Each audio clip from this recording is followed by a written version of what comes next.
miten grillataan parsa. Ilkka näyttää. Ilkka, ole hyvä. Kiitos.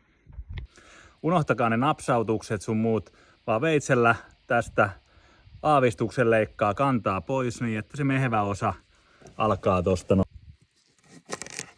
Vähän vaihtelee mistä kohtaa kannattaa leikkaa ja tästä huomaa, että ei ole kuiva enää se leikkauspinta niin kuin tuolta noin eikä puine.